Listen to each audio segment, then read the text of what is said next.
Welcome to CDC's Insight program, a series of talks that aims to share practical lessons on private sector investment and development based on experience, knowledge, and research. My name is Colin Buckley, and I am your chair today. Before we start, let me remind you that we will be taking your questions later in the program, and so I would urge you to submit your questions by using the Q&A button at the bottom of your screen. COVID is increasingly being recognized as potentially one of the most disruptive events of our generation. And what started as a devastating health crisis has tested long-established governance structures and exposed massive societal imbalances. It now seems that once again, it will be developing countries that bear the brunt of the consequences, especially economically, where an estimated 100 million people may be pushed back into extreme poverty. The tools for recovery may remain the same: fiscal and monetary policy, trade and investment promotion, global governance aimed at equitable burden. But how we use those tools requires substantial change if we are to escape an outcome where the most vulnerable once again pay the highest price.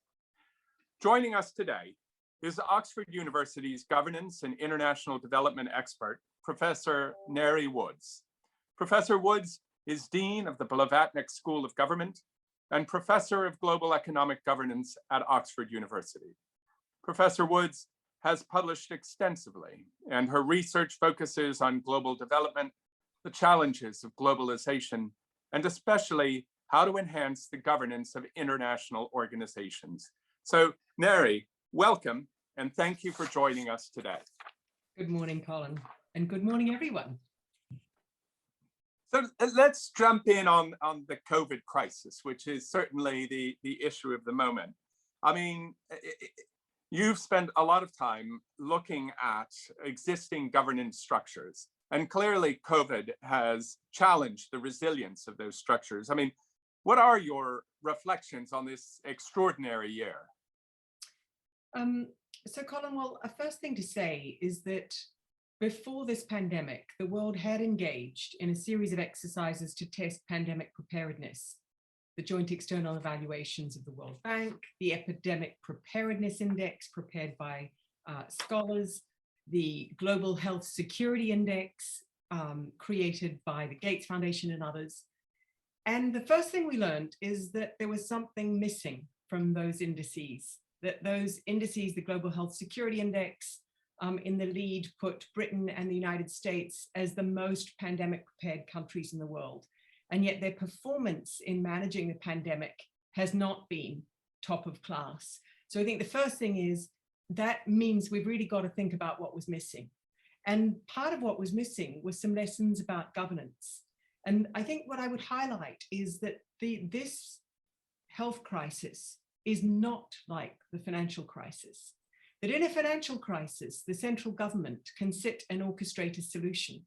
But the first thing that we've learned in this health crisis is that government needs to be able to shape everybody's behavior. And that requires a trust in government and in the likelihood that what government is telling you to do when they say stay home, don't go to work, put your family at risk from starvation, is likely to succeed.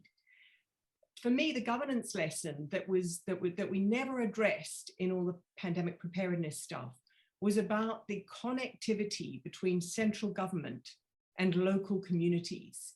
And that means not just some kind of vague connectivity, but do they actually share data? Do they share decision-making? And do they share resources? And what we've seen in the response to COVID is that governments that have tried to govern from the center alone have not done very well, that they need to work hand in hand, and that there's a connectivity gap in lots of countries where we need to rebuild the capacity of local communities and the central government to actually work together in a relationship of trust. And then I guess a final reflection would be about the global level, that we've been reminded that strategic competition between the United States, China, their various allies, Europe, it cannot be permitted to eviscerate international cooperation. that we might have all kinds of differences about what's going on in each other's countries. There can be very sharp debates, perfectly well, grounded and understood debates, but there are times when we have to put those differences and grievances aside and focus on international cooperation, because there are some issues that no country can deal with on its own, like managing the pandemic, like averting the financial crisis, which is now hard upon us and which we'll talk about some more, and like dealing with climate change. And if we don't deal with those three issues cooperatively, there will be many millions more people who suffer really terribly. So I think sometimes we have to put our differences aside and focus on international cooperation. And we've seen inklings of that, even as we watch China and the United States yell at one another. We've seen the G20 foster what I would call baby shoots of cooperation, with the debt suspension initiative, with small baby steps in cooperation, and that's what we need to nurture. I mean, one of the interesting parts of what you say, if I can take it the next step, is it potentially the shared COVID experience may have affected what we think a good governance system is, and what we think good political institutions and good organizational institutions are. I mean, it may have fundamentally changed the type of governance that we want. Is that fair to say? I think that's right. I think we've come through a couple of decades of thinking about governance in too many, with too much of a focus on economic policy and thinking about economic policy instruments. And before COVID, we saw a backlash against that in the kind of rise of what people like to call populism, a cry from a majority of people in so many countries, from Brazil to the United States, Germany, the United Kingdom, across parts of Africa, a cry of people saying, your system, you the governing elite, your system doesn't work for us. So already we had seen a kind of popular versus government approach begin. And I think what we've now seen in the pandemic is we've seen that there are all kinds of reasons why we now have to think transformatively again. We're at a really conjunctural point where before COVID, some would say that capitalism was being re-questioned. And now the very legitimacy of government is being tested. So there is a route out of this. There is a route forward that helps us resolve both sides of that. And that's going to require really serious leadership from the CDC, from everybody. Yeah. So I think many would say that on the test of the pandemic, governance has maybe got a failing grade, maybe got at best a very mediocre grade. But let's test it on the economic side, because really what you're suggesting is really that's where they should do well. And clearly we're heading towards another global financial crisis. And as we look ahead to that, and one that is not over a crisis in the West, but also acutely felt in the developing world, I mean, what approach should governments be taking to their national recoveries? Yeah, so here we've really, and by the way, I don't think COVID's been a fail grade on all governance. I think what's truly interesting, and here at the Bilateral School, we've been tracking government responses across the world week by week. What's interesting is to look at the things that have worked as well, and the countries that have worked. And my point about the Pandemic Preparedness Index is that there have been surprises in that. Who would have thought in the first 6 months of COVID that Senegal would do better than Britain in testing and tracing and isolating? So I think there's lots to learn that's positive there. I think the debt crisis absolutely deserves our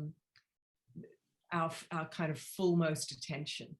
You said, what is it that governments need to do economically? And I think already we've seen a debate across the wealthy world about whether to grab the investment playbook or the austerity playbook.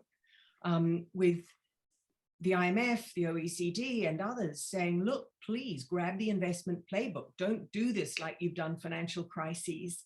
And that's hard for treasuries and finance ministries around the world, because they only really know the austerity playbook. So that's one challenge.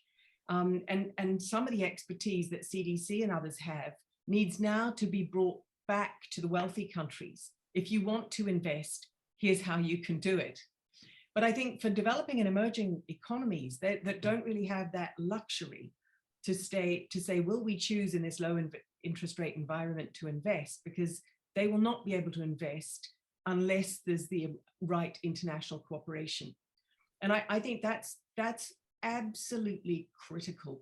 Before COVID, developing and emerging economies had already radically increased their debt. So they came into this crisis indebted.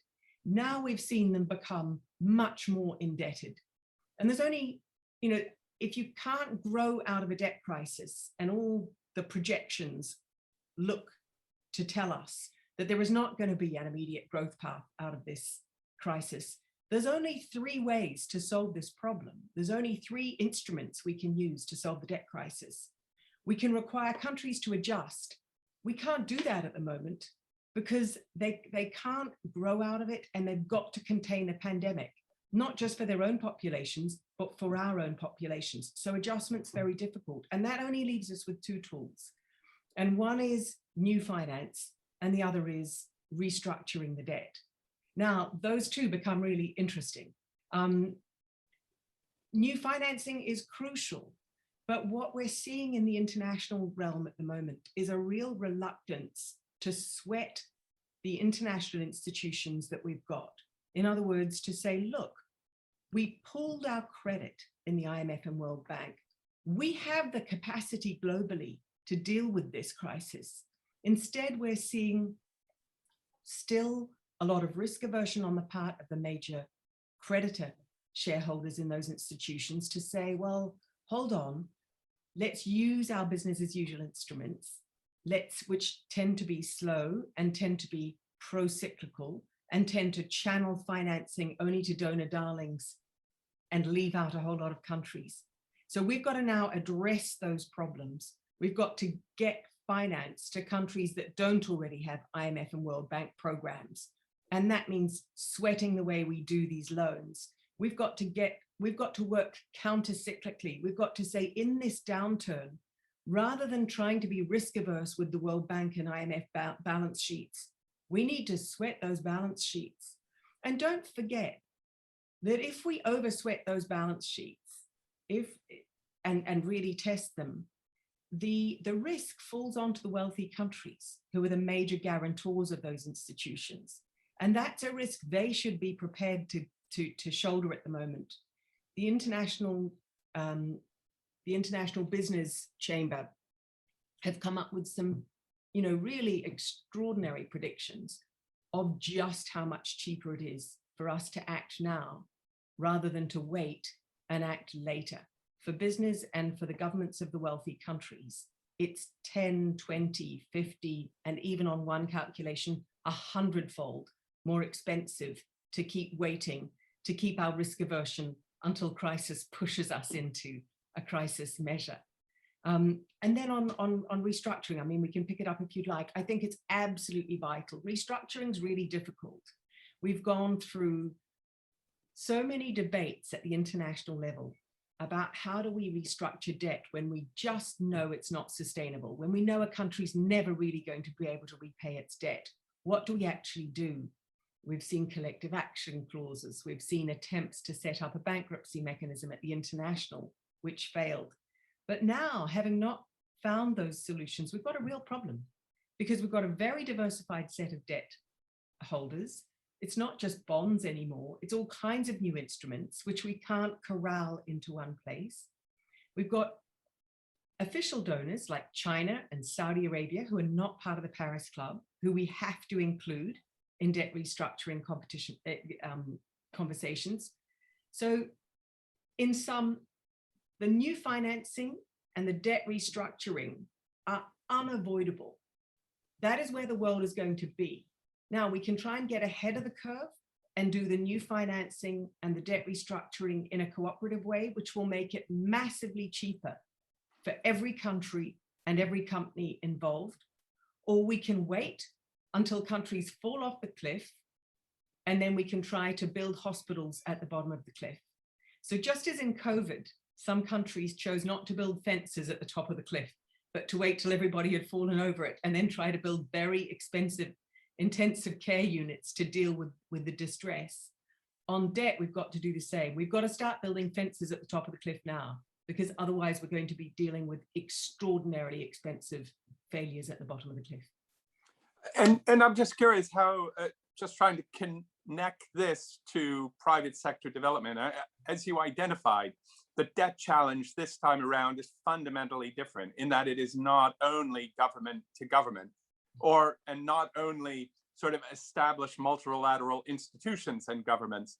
And there's been much in the press about the worries of investors have about the debt crisis. I mean, what can we tell private investors who've already left the developing country in the early days of COVID, that it's okay to come back in? Is there anything that we can tell them about debt that would isolate that risk from them? Well, the first thing I would say is that all the international actors have been clear that they're not going to force private sector investors into debt restructuring. And in the past, there's very little record of them doing that. I mean, the cases where they have the exceptions that stick out in people's minds, but actually, you know, for many people, there's never been enough of that. And that it's very much the debt that's already gone in, not the new debt. So actually, if you look at the history of sovereign debt restructuring, it's not a history of new investors going in being stripped of rights. So I'm sorry, that doesn't sound hugely optimistic, but it's just to point out that there are some fears which are not borne out by the historic evidence.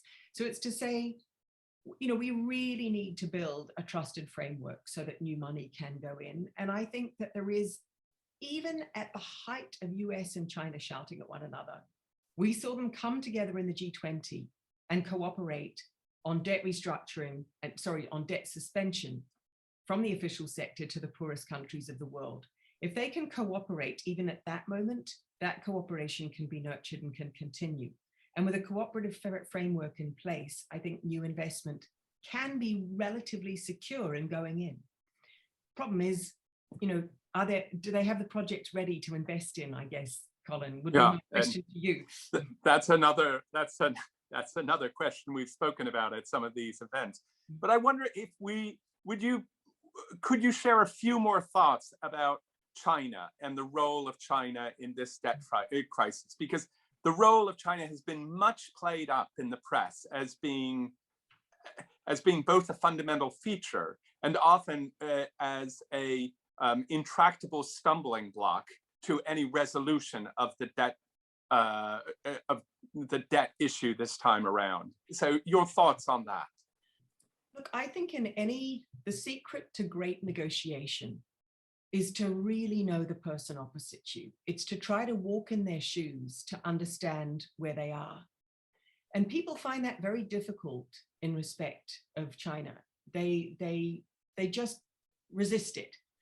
And yet it's so important, as I said, to any negotiation that you do that. And so if we flick over into China's shoes for a moment, what we see is a pattern of investments and loans, which particularly accelerated after the global financial crisis, which in a way, Western countries, if they didn't embrace it, they left the way wide open for it. Even within Europe, after the Eurozone financial crisis, it was European decisions that led to Spain, Greece, selling major infrastructure assets to the Chinese, that led to the privatizations to Chinese companies of 3 of the major European ports. This was an obvious outcome from European decisions. It wasn't China pushing its way in. Across Africa, China has been a huge source of finance, but China's financing has also diversified. So instead of coming to the debate in the G20 and saying China is hiding how much it is owed from each of these African countries, if we put ourselves in China's shoes, what we discover is sometimes they genuinely don't know, because they've got private companies investing in those countries, they've got different state-owned enterprises, they've got semi-private, semi-state-owned enterprises, and then they've got the Chinese agencies themselves that are investing. Sometimes their picture is not complete, just as indeed the Paris Club has often found in the past, that our countries are not always complete in their understanding of the debt that's outstanding in a particular country. That's going to be an important bridge to cross, because countries, and certainly in the official sector, people are going to know, what does the debt look like and what does the private sector debt look like, so that if we do start doing restructuring, we know how far it's going to go and who's going to pick up the burden. But I think it's got to begin with an understanding that China is a hugely competitive economy and government. There are hugely competing forces within China, including amongst its large internationally facing semi-state-owned enterprises, and that when they are in Angola or Ethiopia, they're competing with each other, and that there's not some monolithic, huge strategic plan that's being unrolled in an orderly way step by step. Just look at the way BRI has transformed in the last 2 years, mainly by withdrawing back into China as China thinks about how to foster its own economic growth. So I guess I'm optimistic that we can build cooperation on these international issues, but I think it's going to take a huge attention by all parties, by bilateral finance organizations, by multilateral finance organizations, and a lot of quiet work behind the scenes to find the win sets and ensure we can put them in place underneath all the rather loud contestation among politicians. And finally, the final question before we open up to and bring in Vivian. But I can't resist the opportunity, given your background in institutional governance. And we've spoken a lot about the role that multilateral organizations played. We've alluded to the IMF, I mean, the World Bank and so forth. But increasingly, there seems to be a rise in the role of bilateral institutions, like CDC here in the UK, but you know, the resurrection of the American DFI was much trumpeted in the press.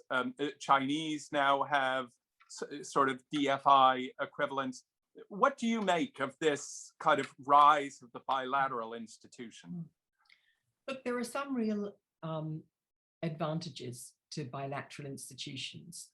It was a great surprise to me a decade ago when work was done looking at the volatility of aid and investment, where I expected the multilaterals to be less volatile. For some reason, I thought that they might be the folks staying the course, when in fact the reverse was true. It turned out that bilateral flows were more stable. And that's pretty important to the kinds of long-term infrastructure and other investments that are going to enable growth in these countries. But I think the cost of the proliferation of bilateral agencies is the transactions cost in each country. You know, all of us who have sat in Dar es Salaam or Kampala or Accra, you know, or Lagos or Abuja, have noted that we very quickly realize that there's a very small team in the finance ministry or planning who are trying to orchestrate typically 2,000 or 3,000 different external financing institutions, and that it cannot be that governments simply become the middlemen and middlewomen of bilateral aid agencies. You know, if there's one lesson from development assistance of the last 30 years, is that ownership is everything, that it's so important for a government to be supported and coached and helped to come up with its own strategy.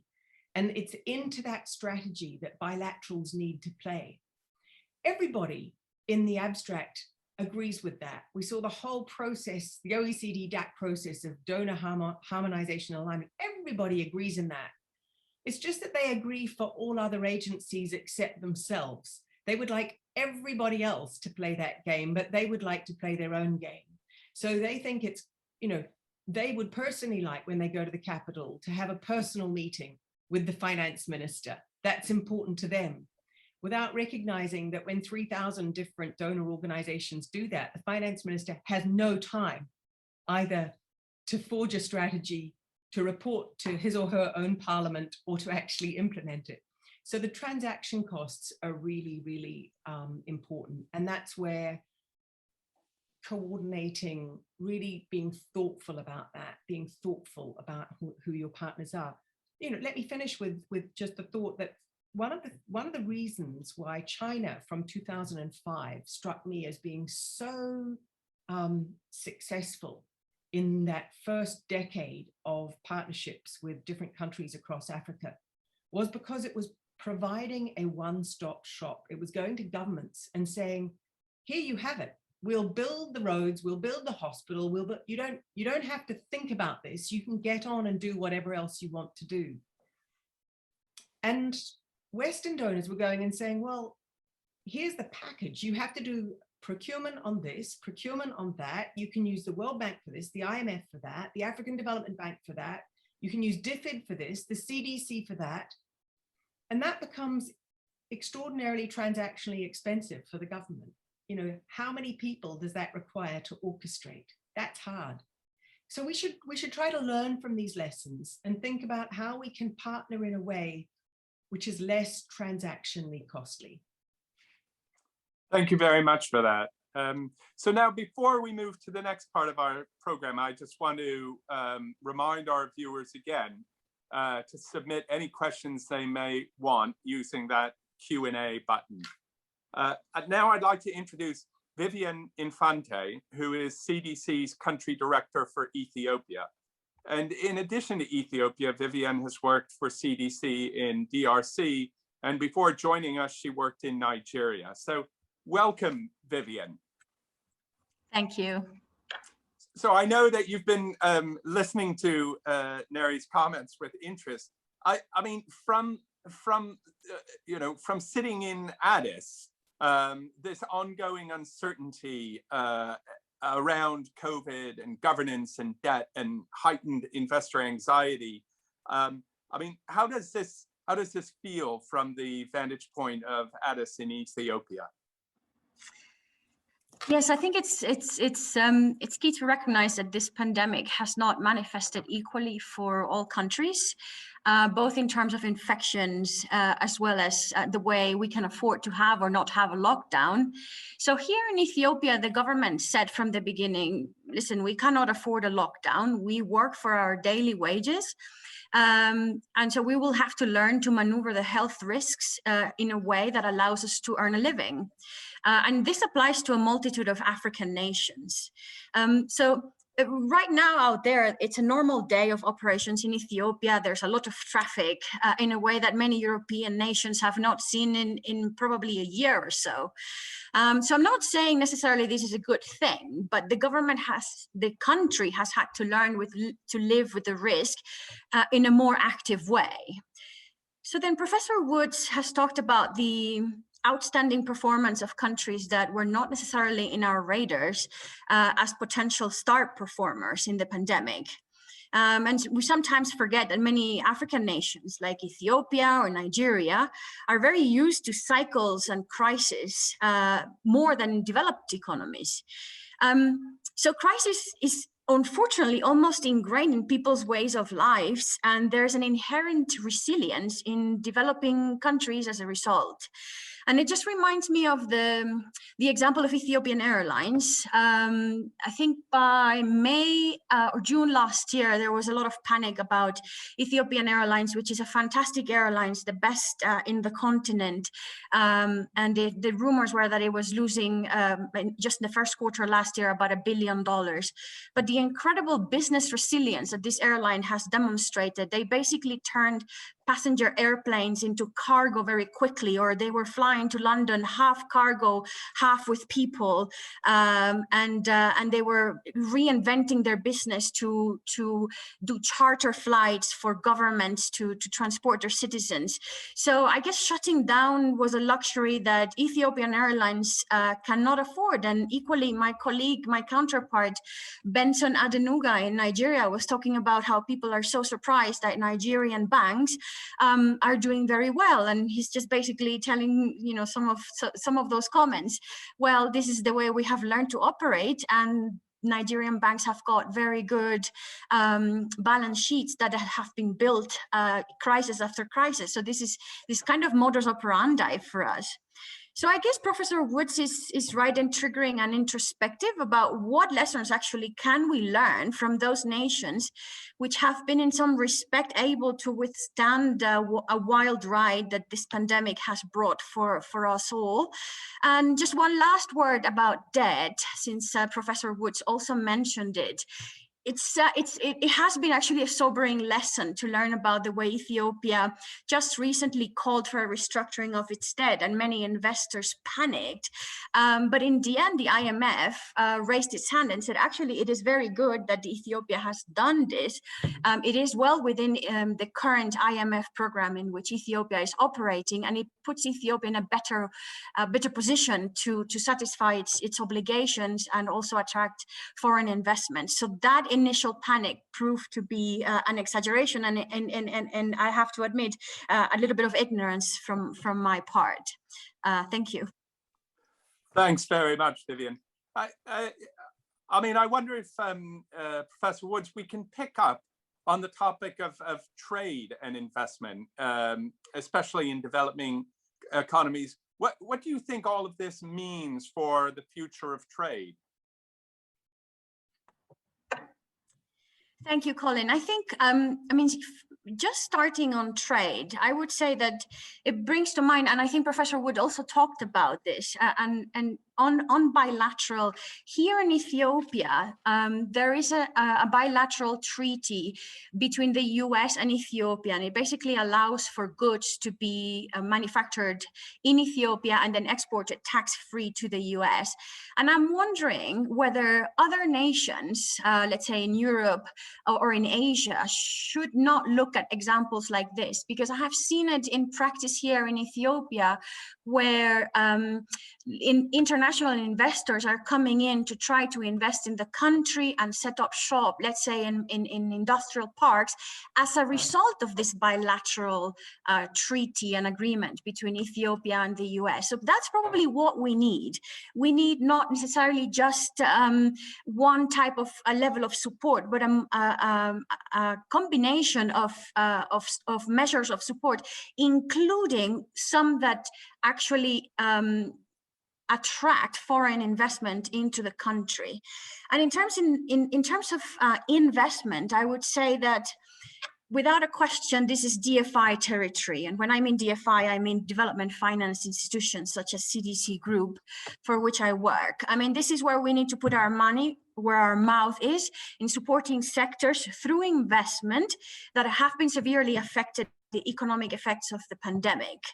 As far as other investors are concerned, I suppose if you are already operating in the country, you can either join the resilience wave, or you're actually doing very well, because if you're in food sector, hygiene, or even the medical sectors, these are booming sectors and doing very well. Imagine that investors that have not made it, that were considering coming to fragile economies like that of Ethiopia, perhaps will hold off and wait until less volatile days. Thank you. And thank you. And Professor Woods, any thoughts on the importance of trade and investment moving forward? Sure. Look, I think the trading system is facing three rather sharp challenges. The trading system as we've known it. I heard earlier today, BCG have produced a report telling us that 80% of trade is now taking place under instruments that are less than 5 years old. And I think with that, you know, I haven't had time to go through the report that they summarized with that one-liner, but that requires quite a mental shift on our part, where people begin by talking about, you know, the WTO, the International Rule-Based Order in Trade, to thinking, as Vivian was just talking about the different bilateral arrangements, the crisscrossing and new trade arrangements that have come on top of that. The three sort of quite powerful forces that we can see at work on the trade system are, you know, partly we saw this pre-COVID, where we saw the kind of backlash arguments. We want jobs at home, and that means, you know, and of course, President Trump led on that with a kind of, we need jobs at home. So the inequality debate about globalization. So that's one push against the trading system as we've known it. A second post-COVID is about self-reliance. which is a different argument. It's that we need to have an assured supply of, food, masks, ventilators, vaccines within our own borders. And a third is the huge rise of ESG on the corporate agenda across OECD countries, and the huge pressure from institutional investors, which is now spreading out to global supply chain concerns. And I think is pushing for a much more nuanced, as it were, thinking about what trade arrangements do and how they work. And I think in the face of those three, we are going to see more of the emergence of what Viviane described, which is a messier world of lots of bilateral and other arrangements. But I can't help but say that this is very cyclical, because the world goes into these bilaterals. Don't forget, I remember, when President Bush, George W. Bush came to office, it was with a huge push for bilaterals. It was to walk away from the multilateral order and to push for an America First agenda, a first rendition of this. And what happened after a few months is they realized that it was impossible for American companies to deal with this patchwork quilt of different trade arrangements, that for commercial reasons, you wanted one agreement. And as well as for government negotiating reasons, when you realize that the USTR couldn't negotiate 20 agreements at the same time. Britain is discovering this at the moment. So I think there will be a little bit of a pendulum swing where we see lots of these bilateral arrangements, but then there'll be quite a strong commercial push to rationalize them, and there'll be a push from the public sector also to rationalize them. Because it just becomes, again, so transactionally costly to keep that patchwork quilt ever, accelerating. And Professor Woods or Ngaire, if I can pick up on trade and amplify it a little bit, because against the background of COVID, we're in a year of profound change. We've got, very positive developments around the AFTA, the African Free Trade Agreement, but we've got fresh leadership of the WTO, an African woman for the first time. We've got fresh leadership of the IFC. Much is changing. What do you make of all of this change and what its impact might be on, the African and the global economy? Especially, let's pick especially the WTO shift. Change. So the WTO change of leadership has to be followed up by what I imagine is already happening in Washington, D.C., which is a resolve by the United States to re-engage, to permit the appointment of members to the appellate body.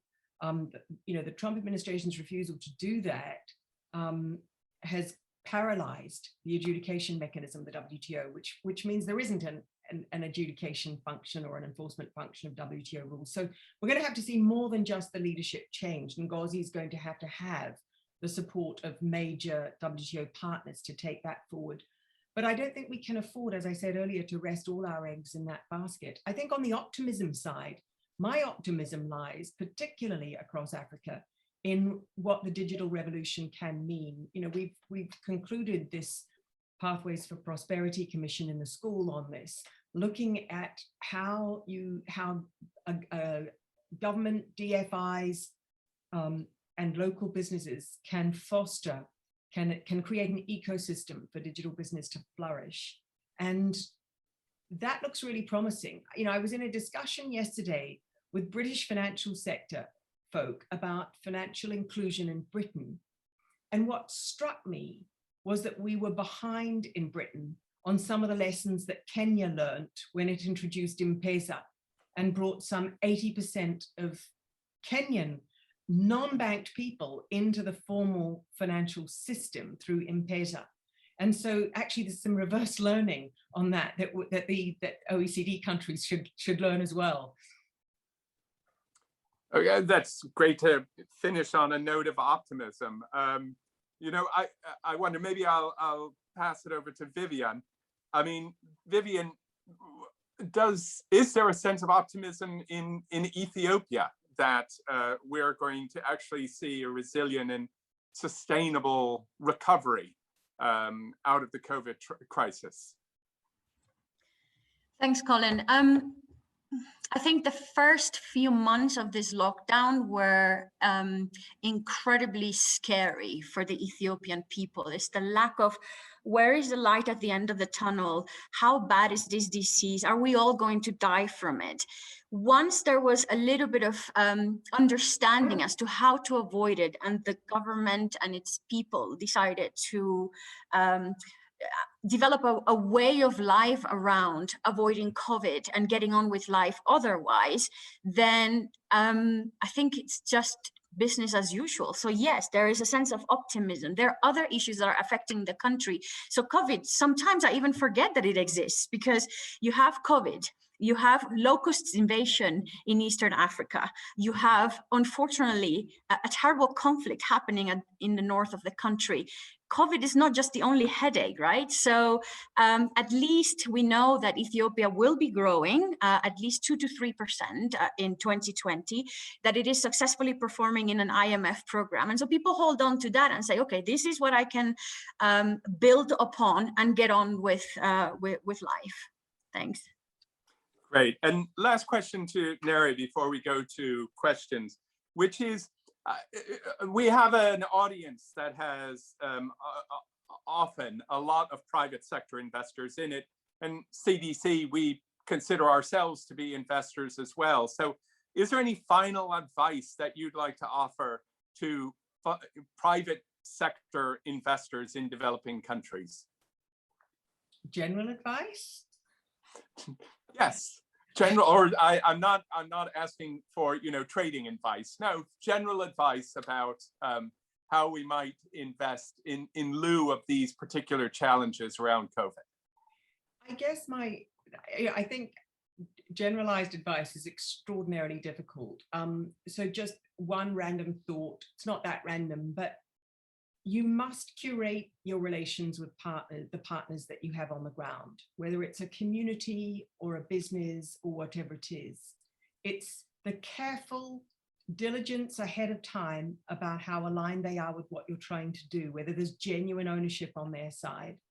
And curating that relationship is crucial so that you're not, it's I see it as the third leg of the stool, where one leg is you, one leg, you, the investor. The second leg is the government and the official sector. And the third leg is the community and your partners in country, your commercial partners and community in country. And that's the relationship that you need to make sure is rock solid. All right, thank you for that. All right, now I'm going to take some questions from the audience. And the first one is for you, Professor Woods, which is, you described the problem that many ministers face with the sort of multitude of differing multilateral and bilateral institutions competing for their attention with often not entirely harmonized agenda. And we have one question which asks, what's the appropriate solution to that? Is it to support governments to develop their own strategy and their abilities of effectively managing these multiple sources of funding? Or is it, in a sense, to discipline the development organizations and insist that they provide ministers with a more harmonized, but one might also say homogenized vision of the future? Look, one very simple practical step you can take is to look at reporting requirements. Now, each donor agency or each DFI will say that they need to have their own reporting requirements because they're held to account by their own parliament, government system. That might be true, but there still could be so much more discipline around reporting requirements. In other words, use your own staff to simplify and focus on what's actually required. In one study of PIFA, some 15 years ago, 6 European donors had managed to generate 14 different reporting requirements. So that's more than one each, you know. So the argument that it's for their own parliaments doesn't really work. That's just a lack of discipline on the counterparties. So the one, you know, if I made one plea, it's to start with that. Just look at the reporting requirements that you're putting on. Are you just blindly and in a risk-averse way passing on your institutional bureaucratic requirements? Or are you sitting down and thinking, what is the minimum we need to be rock solid in knowing? You know, and it's to really pay attention to that. I mean, look, I work in a university that every week sends me, you know, 50-page documents to give them information. So every one of our organizations needs to work on this. But it's particularly important in countries where there are all too, you know, where there is a serious capacity problem. Because if we use up their capacity on this bureaucratic, not very productive churning of the machine, we're missing a huge opportunity. All right, duly noted. Next question is for Vivian. And Vivian, you spoke about Ethiopia's resilience during the pandemic. Do you think that this resilience on the part of Ethiopia will actually help them compete with, for example, Kenya, East Africa's strongest economy, and whether they'll be able to better leverage the new, you know, African trade agreement? That's a good point, and I actually haven't thought about it that way. But I think it's an interesting observation. Those economies that manage to create a level of competitiveness and survival during these very tough years, and there is a lot of talk about financial crisis and tightening of belts all around the world. So we're all bracing ourselves for that. But I guess basically creating that attitude in those systems to strengthen yourself and make yourself even more competitive than you were trying to do before the pandemic started is definitely something that is going to be a plus. I mean, for Ethiopia, for example, as you may know, this country has invested incredible resources in upgrading its infrastructure. I mean, there are times when I'm driving down motorways in Ethiopia and I take a video and I send it to my friends and I said, guess where I am? And if it weren't for the signs that are in Amharic, they would probably say, you're somewhere in Europe. That's how good the roads are here, right? And there is a railway that connects one country to the other, Ethiopia to Djibouti. And there's also a very impressive network of industrial parks. Well, guess what? In March, April last year, these industrial parks went down to their knees. They were all manufacturing garments, but no one was buying the products that they were manufacturing. So the way the country managed to turn around, and this is another Ethiopian Airlines type of example, was to say, okay, so demand is for PPE. Before we're able to export it, let's produce PPE for local consumption because our hospitals and our people need it. And so they started developing expertise on masks and other PPE equipment.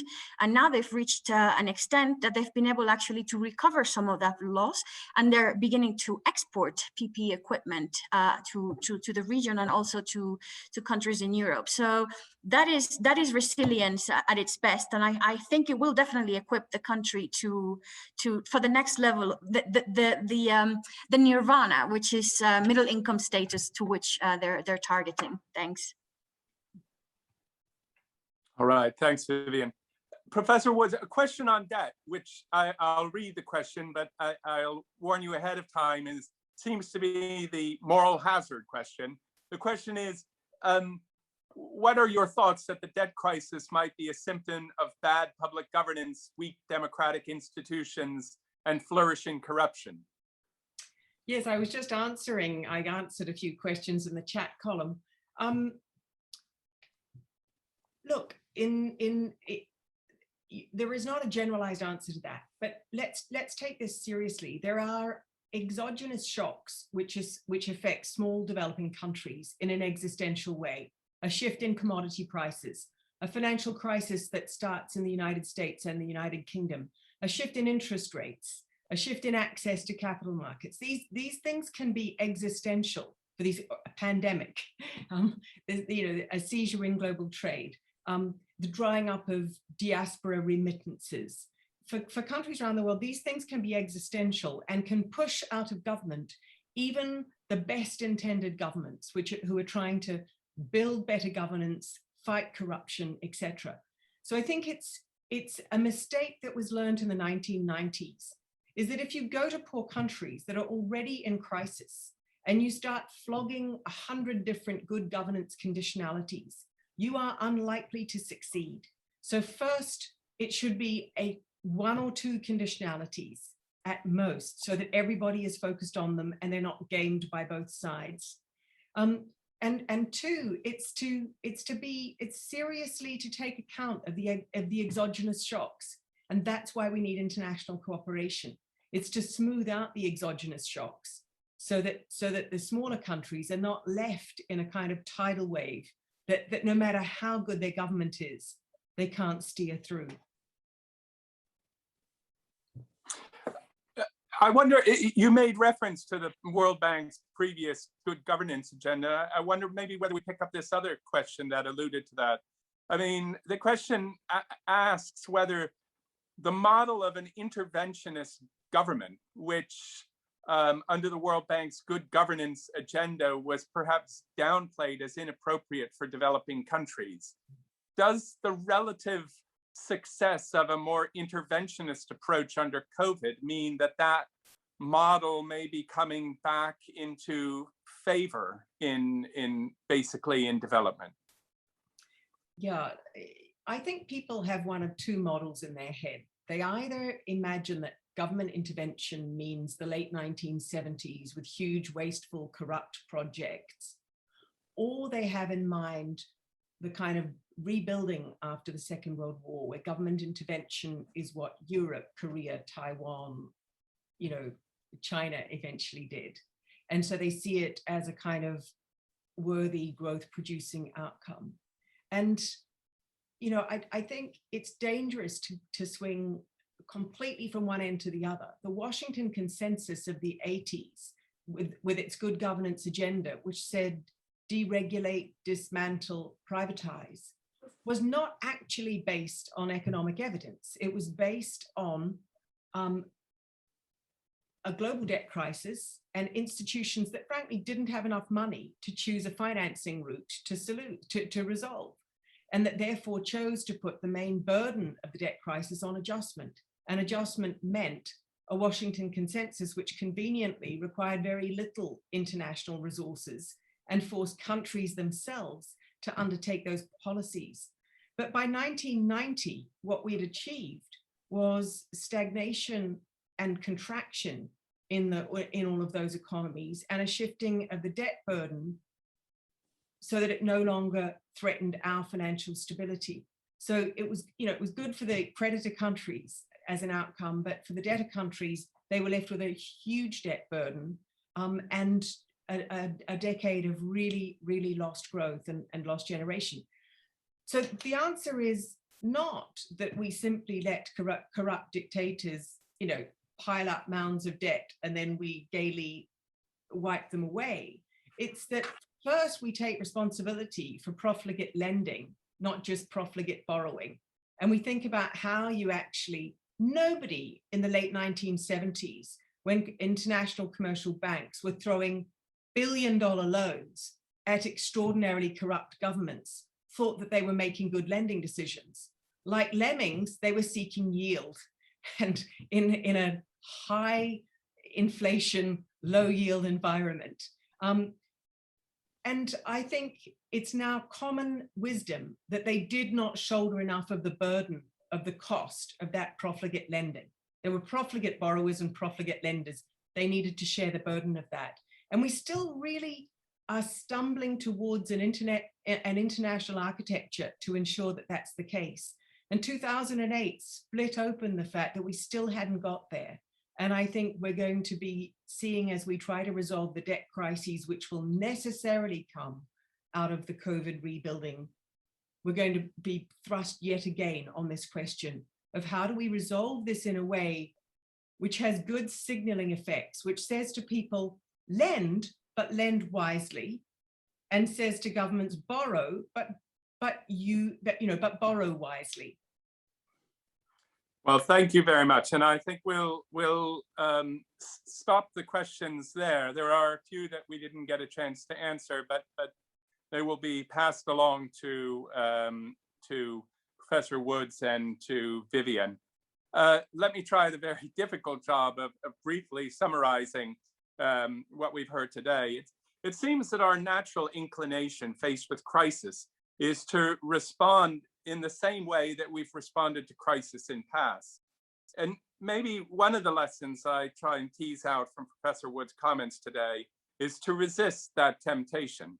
So perhaps this time we have to choose investment over the normal tools of austerity, new forms of governance over old, a more nuanced and differentiated approach to debt forgiveness than the previous, perhaps centralized approach. And we spoke about new forms of trade. But some principles remain consistent. And those are the principles of country ownership around its own agenda, heightened collaboration amongst development actors, and a long-term vision of shared prosperity. So let me close by thanking Professor Woods and Vivian Infante from CDC, and to thank all of you for joining us today.